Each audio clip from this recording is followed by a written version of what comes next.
반갑습니다. 사랑하는 산성교회 믿음의 청년 여러분, 믿음의 성도 여러분, 우리가 주님의 제자로 산다는 것은 이미 오신 하나님 나라를 살아간다는 것이고 또 다시 오실 하나님 나라를 준비하는 자의 자세라고 저는 생각합니다. 여기 앉아 계신 모두가 제자답게 살아감으로 말미암아 살아가겠다고 결단하고 그렇게 행함으로 그 결단에 어울리는 열매 맺으시는 자들 되기를 간절히 소망합니다. 오늘 본문에 등장하는 요한은 여러분 주님의 오심을 준비하는 대표적인 인물입니다. 그렇죠. 우리가 예수님의 오심을 준비하는 사람이라고 하면 요한이라고 번뜩 떠올릴 거예요. 누가복음 1장에 보면 요한이 어떤 사람인지 잘 등장합니다. 누가복음의 1장에 보면 요한이 어떤 사람이고 그의 아버지가 누구인지부터 쭈르륵 얘기하는 거예요. 그의 아버지는 사가랴고 어머니는 엘리사벳입니다. 하나님 앞에서 의인이고 주님의 모든 계명을 규례대로 지킨 흠이 없는 사람이 누구라는 겁니까? 사가랴와 엘리사벳, 요한의 엄마 아빠라는 것이죠. 어느 날 이 사가랴에게 천사가 임하여서 너의 아내 엘리사벳이 아들을 낳을 것이고 그 아들의 이름을 요한이라고 하라고 명령합니다. 그리고 때가 찾아 사가랴는 아들을 낳죠. 그것이 누굽니까? 요한입니다. 그리고 오늘 본문 1절에서 말하듯 디베르 황제가 통치한 지 15해, 본디오 빌라도가 유대의 총독으로 오고 헤롯이 갈릴리의 분봉왕으로, 또 그 동생 빌립이 이두레와 그라고닌 지방의 분봉왕으로, 루사니아가 바릴레레의 분봉왕으로, 안나스와 가야바가 대제사장으로 있을 때에, 힘듭니다. 아무튼 그때에 하나님의 말씀이 빈들에서 누구에게 임했습니까? 요한에게 임했습니다. 요한에 대해서 아주 장황하게 설명하고 그가 누구의 아들이고 어떤 사건이 일어났고 그가 태어나고 자랐는데 어느 때에, 지금 이때에 빈들에 있는 요한에게 하나님의 말씀이 임했다라고 말하는 거예요. 여러분이 세례 요한의 이야기는 사복음서 모두에 등장합니다. 그만큼 요한의 이야기가 중요하다는 거예요. 그런데 성경을 살펴보면, 자세히 살펴보면 다른 복음서에 비해서 누가복음에서 특히 더 요한에 대한 이야기를 길게 기록하고 있는 것을 볼 수 있습니다. 다른 복음서에 비해서 요한의 부모가 누구인지, 출생했을 때 일어난 사건이라든지 그에게 하나님이 임하셨을 때가 언제이고 어떤 사건이 일어났는지 길게 기록하고 있다는 거예요. 누가복음에서는 말이죠. 왜 누가는 요한의 이야기, 세례 요한의 이야기를 다른 복음서보다 더 길고 자세하게 기록했을까요? 사도행전 10장 36절과 37절을 보면 그 이유를 유추해 볼 수 있습니다. 함께 읽겠습니다. 시작. 만유의 주 되시는 예수 그리스도로 말미암아 화평의 복음을 전하사 이스라엘 자손들에게 보내신 말씀 곧 요한이 그 세례를 반포한 후에 갈릴리에서 시작하여 온 유대에 두루 전파된 그것을 너희도 알거니와. 아멘. 여러분, 누가복음과 사도행전 모두 누가가 기록한 것입니다. 사도행전을 보면 누가는 복음의 시작을 누구라고 시작하는 거예요? 요한의 출현과 그의 선포로부터 하나님의 복음이 시작되었다라고 말하는 겁니다. 예수 그리스도로 말미암아 화평의 복음을 전하사 너희에게 보내신 그 말씀 곧 요한이 세례를 반포한 후에 갈릴리에서 시작하여라고 말하는 거예요. 그래서 그리스도로 말미암아 화평의 복음을 보낸 그 이야기가 요한으로부터 시작되었기 때문에 누가는 요한의 이야기를 좀 더 길게 쓰고 있는 것 같아요. 다른 복음서에 비해서 조금 더 자세하게 나열하는 것 같아요. 그러면 여러분, 누가가 이 세례 요한의 이야기를 길게 나열해서 얻으려고 하는 목적이 뭘까요? 쉽게 말하면 지금 예수님의 이제 본편의 프롤로그지 않습니까? 프롤로그를 길게 작성해서 어떤 얘기를 하고 싶냐는 거예요. 이 이야기를 통해서 어떤 것에 감격을 주고 싶냐는 거예요. 여러분, 나니아 연대기라는 책 보셨나요? 영화 보셨습니까? 그 책을 보면 프롤로그부터 나와 있는데 너무 재밌습니다. 그 프롤로그 때 나오는 어떤 조그만한 쇠 하나가 저기 나니아 나라에 가면은 막 등잔이 되어 있고 그런 거거든요. 앞에 막 그런 것들을 깔아둔단 말이죠. 여러분이 요한의 이야기를 통해서 도대체 무슨 얘기 하고 싶냐 이거예요. 누가는 바울의 이야기를 누가는 요한의 이야기를 길게 기록함으로 얻고자 하는 목적이 있었습니다. 그것은 뭐냐면 이 구약에서 선포된 예언이 요한의 때부터 시작되었다. 하나님께서 우리를 구원하시고자 하는 그 사역의 시작이 요한의 선포로부터 시작되었다는 것을 말하고자 하는 거예요. 그러니까 세례 요한의 가르침과 그의 선포와 회개를 외치는 것과 세례가 생뚱맞게 일어난 것이 아니라 구약에 선포된 예언이 성취되는 사건이고 그 성취되는 예언의 사건 속에서 요한은 세상 가운데 하나님의 메시지를 선포하는 메신저의 역할을 감당하는 거예요. 그리고 무엇보다 어떤 것입니까? 예수 그리스도를 준비하는 자로서 요한이 세워진 겁니다. 본문 4절을 보십시오. 이렇게 말합니다. 함께 읽겠습니다. 시작. 선지자 이사야의 책에 쓴 바 광야에서 외치는 자의 소리가 있어 이르되 너희는 주의 길을 준비하라 그의 오실 길을 곧게 하라. 아멘. 무슨 말입니까? 이사야에 기록된 예언의 성취가 누구라는 거예요? 요한이라는 거예요. 선지자 이사야의 책에 쓴 바 광야에 외치는 자의 소리가 있는데 그 소리가 누구라는 겁니까? 요한이라는 거예요. 그러니까 이 사람이 그냥 생뚱맞게 나와서 선포하고 있는 것이 아니라 구약에서 예언된 그 이야기가 성취되는 자로서 서 있는 거예요. 그리고 이 사람이 무엇한다고 해요? 그가 주의 길을 준비하라고 이루고 있다는 겁니다. 그는 과거의 이야기, 구약에서의 이야기가 성취되는 존재, 그리고 새로 오는 예수 그리스도의 이야기를 시작하는 존재로서 옛 시대와 새 시대를 연결하는 그 가운데에 있습니다. 연결점으로 있단 말이죠. 그러니까 옛 시대를 마무리하고 새로운 시대를 여는 사람으로 요한이 있는 거예요. 그렇다면 그가 도대체 어떻게 옛 시대를 마무리하고 예수 그리스도의 새 시대를 준비하고 있는지, 무엇으로 준비하고 무엇을 행하여야 하는지 선포했는지 한편 살펴봅시다. 3절인데요. 우리 한번 3절 같이 한번 읽어보겠습니다. 본문 3절입니다. 시작. 요한이 요단강 부근 각처에 와서 죄사함을 받게 하는 회개의 세례를 전파하니. 아멘. 그가 요단강 부근 각처에 와서 사람들에게 말하는 거예요. 회개하십시오. 회개하십시오. 그리고 세례를 받으라고 말합니다. 왜 회개와 세례를 외쳤을까요? 3절과 4절로 유추해 보면 옛 시대를 마무리하고 그리스도의 새 시대를 준비하는 자세로 우리에게 필요한 것이 있는데 그것이 회개와 세례라는 거예요. 마음의 준비를 하세요. 근데 마음의 준비를 어떻게 하라고요? 회개와 세례로 하라는 것입니다. 주님의 길을 준비하는 방법이 있는데 그것이 바로 회개하는 것이며 세례 받는 거라고 말하는 거예요.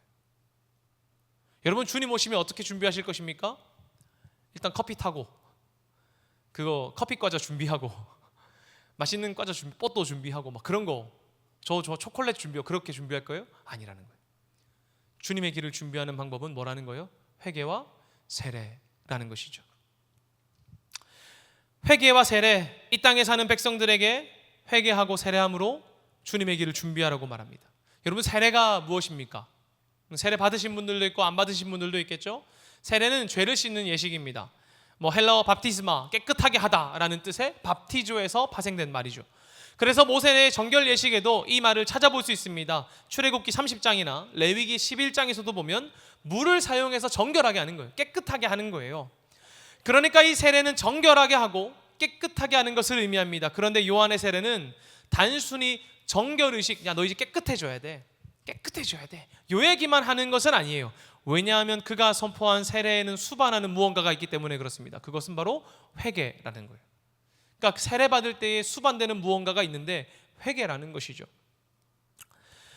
그의 선포는 정결케 되기 위해 회개하라는 의미를 포함하여 더 넓게 회개의 세례를 통해 오실 메시아를 준비해야 되는 영접적인 성격이 좀 더 강했습니다. 그러니까 다시 말하면 이런 거예요. 우리가 세례를 통해 정결해지고 깨끗해져야 합니다. 그러나 그 이전에 무엇 하라는 거예요? 회개해야 된다는 거예요. 이에 따라서 요한이 선포한 세례는 회개 없이 받을 수는 없었던 것으로 보입니다. 그러니까 가서 회개하고 세례 받으라 선포했더니 나 세례 주세요, 선착순으로 줄 서면 주고, 그런 게 아니었던 것 같단 말이죠. 왜요? 회개가 동반되어야 하기 때문에 그렇단 말입니다.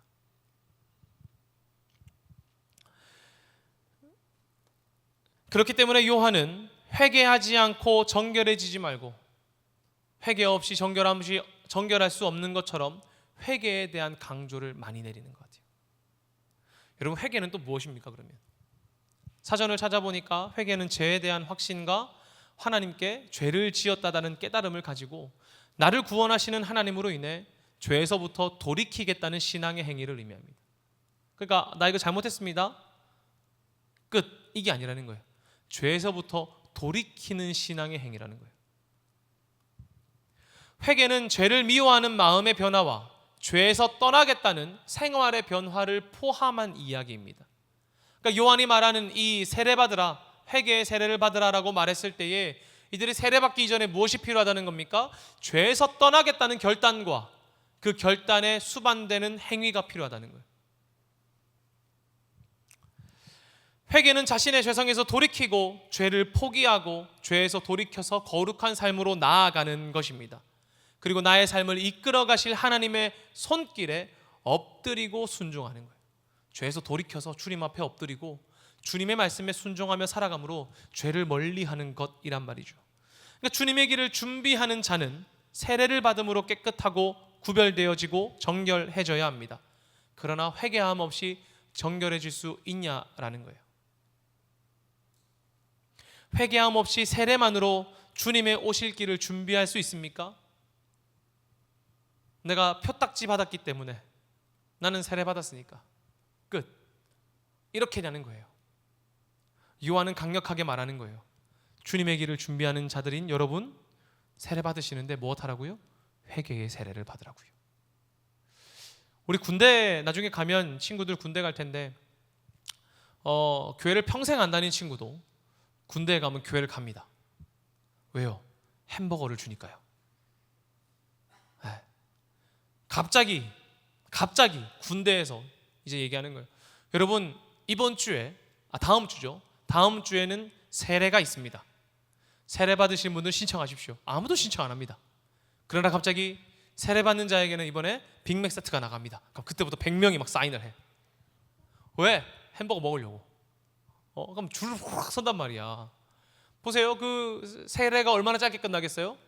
그냥 바로 뭐 장병 누구에게 성부와 성자 성령으로 세례 주노라 두, 장병 누구에게 성부와 성자 이렇게 하고 빨리 지나간단 말이죠. 엄청 빨리 지나가요. 여러분 세례 받았잖아요. 그럼 그 사람 된 겁니까? 이제 주님의 길을 준비하는 겁니까? 아니요. 그렇게 하고도 가서 마음대로 살 겁니다. 주님의 길을 결코 준비하지 않을 겁니다. 왜요? 주님의 길을 준비하는 자에게 세례와 함께 무엇이 필요하기 때문에 그렇습니까? 회개가 필요하기 때문에 그렇습니다.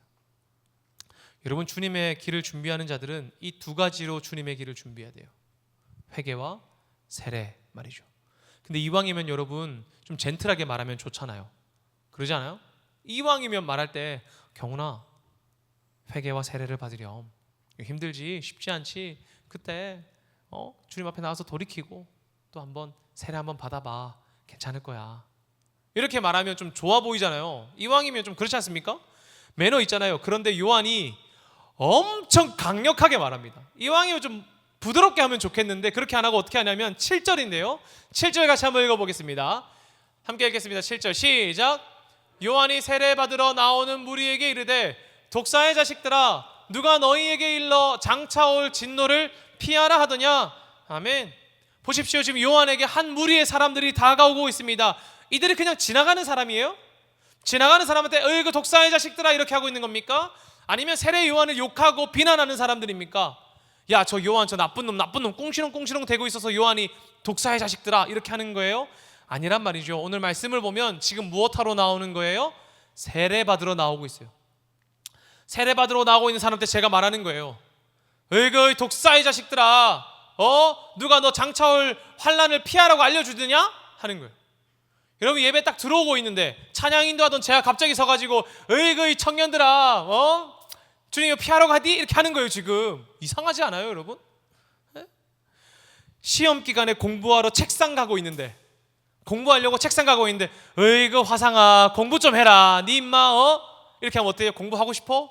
안 하고 싶어요. 그러지 않아요? 일자리 찾으려고 구직하려고 바깥에 나가고 있는데 면접하러 가는 길에 엄마가 말합니다. 아빠가 말합니다. 그 화상아 뭐 집에 있으면 내가 화낼 줄 알고 누가 나가라고 알려주더냐? 그럼 기분 어때요, 여러분? 팍 상하죠. 지금 세례 받으러 누가 나오고 있어요. 근데 요한이 말하는 거예요. 독사의 자식들아, 누가 장차올 환난을 피하라고 알려주더냐? 이렇게 말이죠. 이상하지 않습니까? 요한의 말이 불편해서 피하는 사람들이라면 이해할 수 있어요. 요한의 이야기가 싫고 요한을 비난하는 사람들이라면 이해할 수 있는데, 요한의 이야기를 듣고 혹은 요한이 외치는 소리를 듣고 세례 받으러 나오는 사람에게 요한이 독사의 자식이라고 말하고 있습니다. 왜 그럴까요? 왜 그럴까요? 오늘 본문의 평행 본문인 마태복음 3장을 한번 살펴보겠습니다. 마태복음 3장 5절에서 7절인데요. 같이 읽겠습니다. 시작. 이때 예루살렘과 온 유대와 요단강 사방에서 다 그에게 나와 자기들의 죄를 자복하고, 요한이 많은 바리새인들과 사두개인들이 세례 베푸는 데로 오는 것을 보고 이르되, 독사의 자식들아, 누가 너희를 가르쳐 임박한 진노를 피하라 하더냐 하냐. 보십시오. 지금 요한에게 나온 사람들이 어떤 사람들입니까? 이 무리는 자신의 죄를 자복하고 회개하며 요한에게 세례를 받는 사람도 있었지만, 그때의 많은 바리새인들과 사두개인들이 요한에게로 나왔습니다.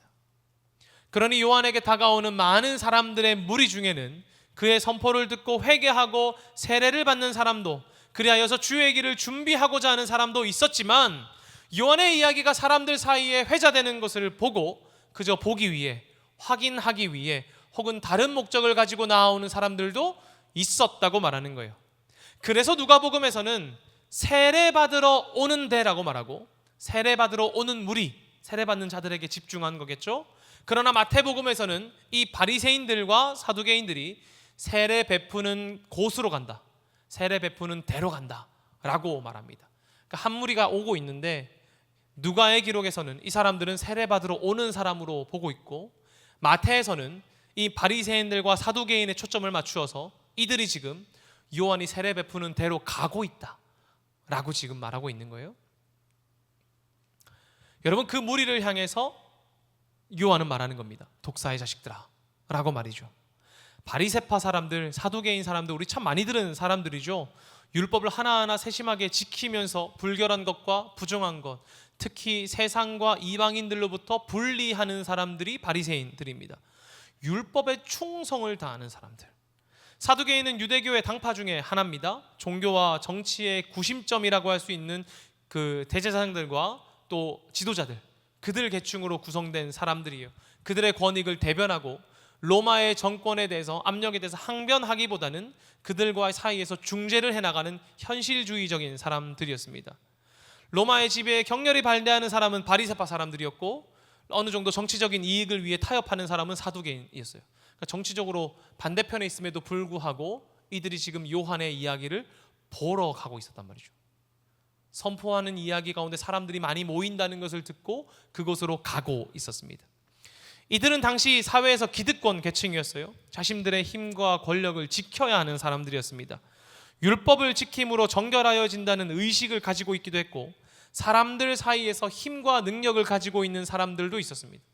자신들의 각자의 이유로 기준들을 지켜야 하는 사람들이기도 했어요. 지킬 게 많은 사람들이었단 말이죠. 근데 제가 이 본문을 읽으면서 이런 생각을 들었어요. 이곳 가운데 나온 바리새파 사람들과 사두개인 사람들은 요한의 이야기에 단 한 번도 흔들리지 않았을까? 굳건히 요한 전마가 무슨 얘기하는가 한번 들어보자, 이런 마음으로 갔을까? 그의 선포와 사람들이 이야기를 보면서, 사람들 사이에 회자되는 이야기와 사람들이 회개하고 세례받는 장면을 보면서 마음의 흔들림이 하나도 없었을까? 그런 생각이 들었습니다. 제 마음 가운데 생각 들었어요. 그러나 그들 가운데 혹시 이런 마음이 있지 않았을까요? 가면서 죄사함 하라니까, 회개를 하라니까 괜히 내 안에 있는 잘못된 것 하나 정도 말해 볼 수 있잖아요. 그러지 않아요? 회개하십시오, 여러분의 죄를 하나님 앞에 드러내십시오, 이렇게 말했을 때, 죄에서 돌이키십시오 라고 말했을 때 거기 있는 모두가 나는 죄 안 지지, 나는 정결하지, 이렇게 생각했을까? 혹여나 내 마음에 불편한 거 하나 있지 않았을까? 이렇게 말이죠.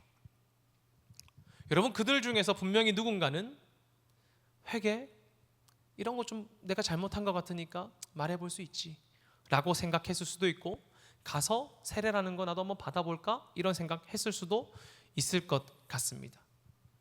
그러지 않겠어요? 그런데 요한은 단호하게 그 바리새인 사람들과 사두개인 사람들에게 독사의 자식이라고 외쳐요. 앞서 말씀드린 것처럼 요한은 옛 시대를 마무리하고 새 시대를 시작하는 인물이고, 그리스도가 선포할 새 시대의 프롤로그에 해당합니다. 그런데 바리새인들은 여전히 어떤 사람들입니까? 옛 시대를 사는 사람들이고, 현실주의자인 사두개인 사람들은 그리스도가 선포하는 새 시대가 아니라 지금 자신들이 살아가고 있는 이 기득권의 세계를 살아가고자 하는 사람들이란 말이죠. 설령 그 중에 몇몇이 죄를 떠올리며 회개했다고 할지라도 이들은 오실 주님을 준비하기 위해 회개하거나 세례받고자 하는 자들이 아니었을 것이라고 저는 생각합니다. 그저 자신들의 불편함을 조금은 말할 정도, 불편함에 한 번 정도 말을 건네볼 정도이지 않을까 싶어요. 몇몇은 요한의 이야기에 흔들려서 세례받으러 왔을 수도 있고, 누구는 염탐하러 왔을 수도 있겠죠. 어떠한 이유든 저는 그들이 지금 나오고 있는 목적은 주님의 길을 준비하기 위함은 아니었을 거라고 생각하는 거예요. 혹 우리 가운데 회개해야지, 내 죄를 잘못했다고 해야지 라고 말하는 것이 주님의 길을 준비하기 위함이 아니라 내 안에 있는 불편함을 해결하기 위함은 아닌지 여쭤보는 겁니다. 이들에게서는 요한의 이야기를 들으며 저곳에 갈 때에 회개하라는 이야기에 불편했을 수도 있을 것 같아요. 그때 무엇 하는 거예요? 마음속으로 회개할 수 있죠. 불편하니까요. 그러나 지금 요한이 선포하고 있는 회개와 세례는 무엇입니까? 불편함 해결하라는 거예요? 아니요. 회개하고 세례받음으로 주님의 길을 준비하라는 거예요. 근데 바리새인 사람들은 여전히 옛 시대에 머물러 있었고, 사두개인들은 예수님이 선포하는 새 시대가 아니라 지금의 세대가 좋다니까요. 어디서 할 수 있냐고요? 7절과 8절에서 알 수 있습니다. 함께 한번 읽어보겠습니다. 시작. 요한이 세례받으러 나오는 무리에게 이르되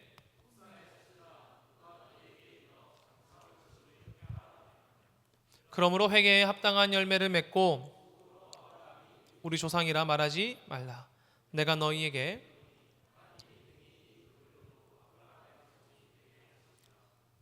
보십시오. 첫 번째는 무엇입니까? 누가 너희에게 일러 장차 진노를 피하라 하더냐라는 말에서 알 수 있습니다. 그들이 요한에게 나오는 이유가 무엇인 것 때문인 것처럼 보입니까? 무엇 때문인 것처럼 보이십니까? 이들이 요한에게 나오는 이유가 주의 길을 준비하기 위해 나오는 것 같습니까? 아니요. 장차 올 진노를 피할 것처럼 여겨지기 때문에 그래요. 진노를 피하기 위한 수단이라거나 혹은 이거면 됐지, 이 정도면 됐지 라는 것처럼 보인단 말이죠. 몇몇 사람들은 요한의 이야기에 흔들렸을 수도 있습니다. 그러나 그 흔들림이 주님의 길을 준비하기 위함이 아니라 뭐라는 거예요? 내 마음의 불편함을 해결하거나 혹여나 장차 올 진노가 있다면 그것을 피하기 위한 수단 정도로 여겼단 말이죠. 여러분, 프랑스의 수학자이자 철학자인 파스칼이 한 내기가 있습니다. 믿음에 대한 이야기할 때 그가 이렇게 말해요. 수학적으로 계산합니다. 신이 존재하지 않을 경우와 신이 존재할 경우가 있다고 생각해보죠. 존재하지 않을 경우와 존재할 경우가 있습니다. 그런데 만약에 내가 믿지 않는다면, 신을 믿지 않는다면 존재하지 않으면 그냥 또이또이죠. 그러나 만약에 신이 존재한다면 내가 믿음을 갖지 않으면 나는 무조건 지옥이잖아. 그러니까 믿는 게 수학적으로 낫다라고 말하는 거죠. 여러분, 절대 이렇게 설득하지 마십시오, 친구들. 알겠죠? 이거는 그냥 지금 진노를 피하기 위함과 같잖아요. 그러지 않아요? 요한이 말하는 회개와 세례는 진노를 피하기 위함이 아니고 마음의 불편함을 피하기 위함이 아니란 말이죠. 주의 길을 준비하기 위함이에요.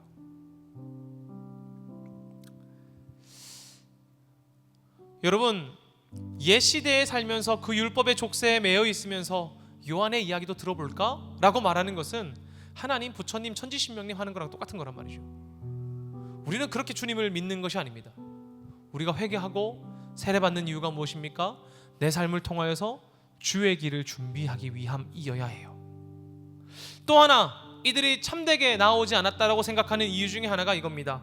그들이 비록 회개했다 할지라도 내 마음 가운데 떠오른 죄악과 불편함이 있어서 하나님 이거 좀 미안합니다 라고 말했을지라도 그에 합당한 열매를 맺지 않았기 때문에 저는 주의 길을 준비하러 나오지 않았다고 생각하는 거예요. 주님의 길을 준비하는 사람들은 회개와 세례함으로 새 시대를 준비합니다. 그러나 요한에게 나온 자들은 비록 회개했다 할지라도 그에 합당한 열매를 맺지는 않았다는 거예요. 요한의 선포에는 회개와 세례가 한 세트죠. 세례는 리추얼적인 무언가 있으니 눈에 보입니다. 세례하면 어떤 누군가는 막 담그기도 했을 거 아니에요. 또 누군가는 물 해서 손으로 이렇게 할 거 아닙니까? 리추얼이 있잖아요. 근데 회개는 보이지 않아요. 그럼 회개는 어떻게 할 수 있어요?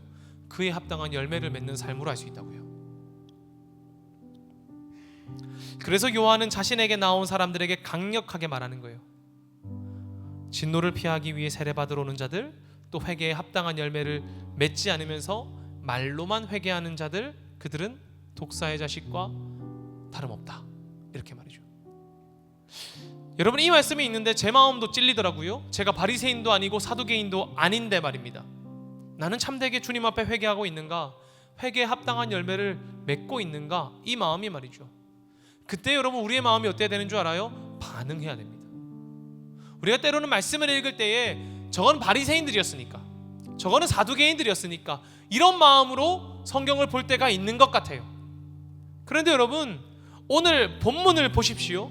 본문을 보시면서 한번 상상해 보십시오. 한 무리의 사람들이 요한에게 오고 있습니다. 거기에는 보통 사람도 있고, 직장인도 있고, 대학생도 있고, 취준생도 있어요. 학생도 있고요.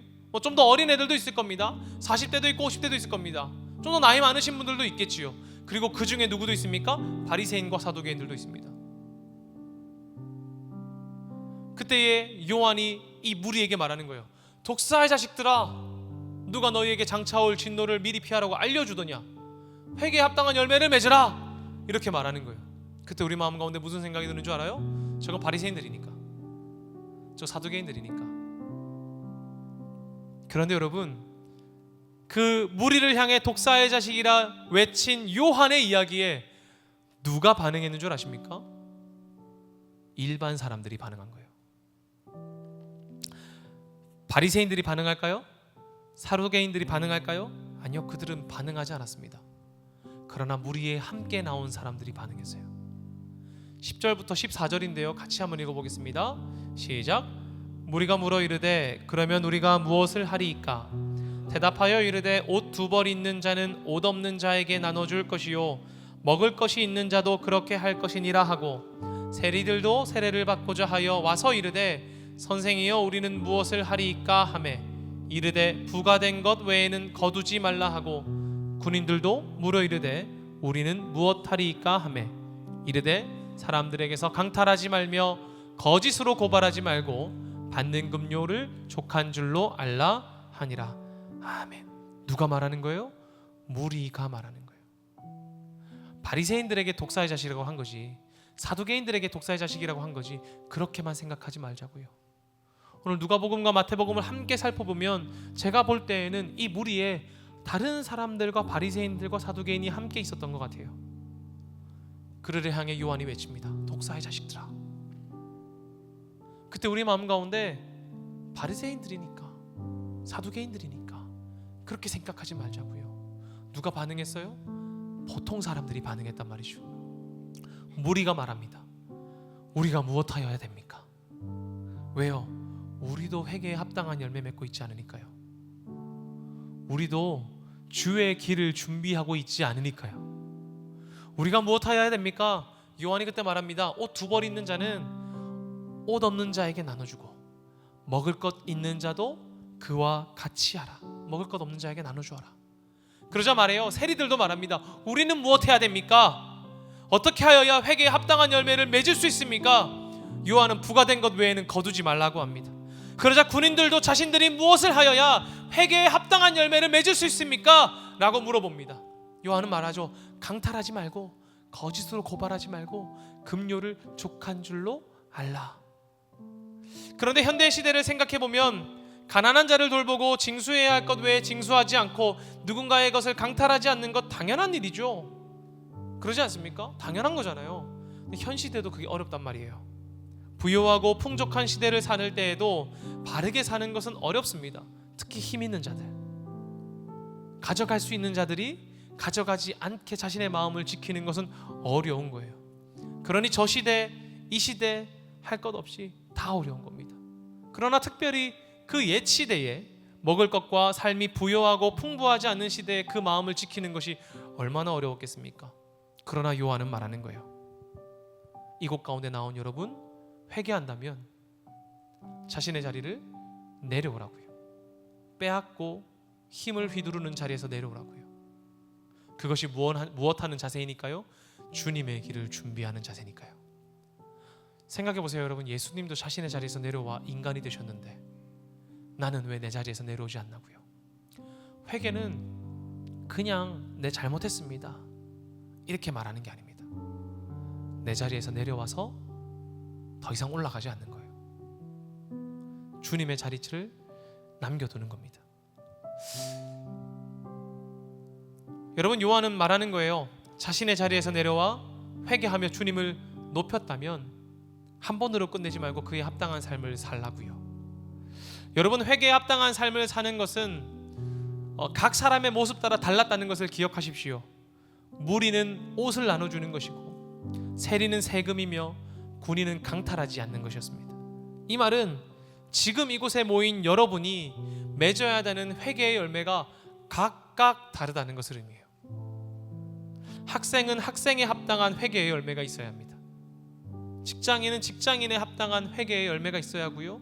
취업을 준비하는 자들도 그에 합당한 회개의 열매가 있어야 됩니다. 학생들은 공강인이 있으니까 낮에 와서 만약에 기도할 수 있죠. 직장인들에게 낮에 와서 기도해야지 믿음 있으면 이렇게 말하면 됩니까? 안 돼요. 쉽지 않습니다. 불가능할지도 모릅니다. 혹은 또 젊을 때에는 신앙을 팍팍 드러냈다가 사회적인 관계가 생기면 그게 어려울 때도 있습니다. 근데 대놓고 말하는 거예요. 형님, 믿음 없습니까? 못 드러냅니까? 어렵다는 거예요. 역할과 자신의 자리가 다르니까요. 그러나 여러분, 기억해야 되는 것은 무엇이냐면 하나님, 나의 삶의 자리에서 내가 나의 자리에서 내려와 주님 앞에 회개했다면 그에 합당한 열매를 맺고자 노력하는 겁니다. 우리에게 그런 갈망이 있습니까? 무리와 같은 갈망이 있습니까? 하나님, 내가 무엇 해야 됩니까? 내 회개에 합당한 열매를 맺기 위해서 무엇 해야 됩니까? 우리 교회를 이끄는 리더십이라면 리더십에 합당한 열매, 회개의 열매를 맺어야 하고, 성도는 성도의 자리에 합당한 열매를 맺어야 하고, 목사도 목사의 자리에 합당한 회개의 열매를 맺어야 한단 말이죠. 중요한 것은 무리와 같이 반응하는 겁니다. 오늘 이 무리의 바리새인과 사두개인들이 함께 왔습니다. 누가 반응했어요? 무리들이 반응했어요.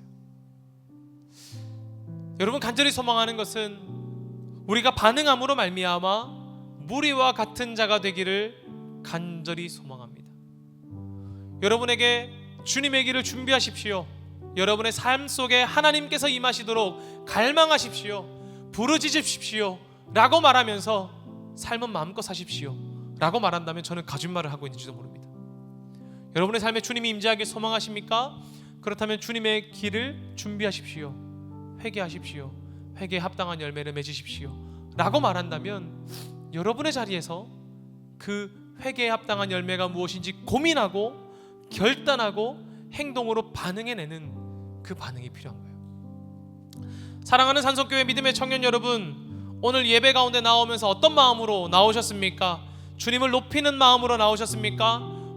혹은 익숙한 예배에 그저 익숙하게 나오는 마음으로 나와왔습니까? 어떤 마음으로 오셨든 오늘 선포된 요한의 메시지를 기억하십시오. 이곳에 모인 믿음의 청년 여러분, 믿음의 성도 여러분, 우리는 주님의 길을 준비하는 사람들입니다.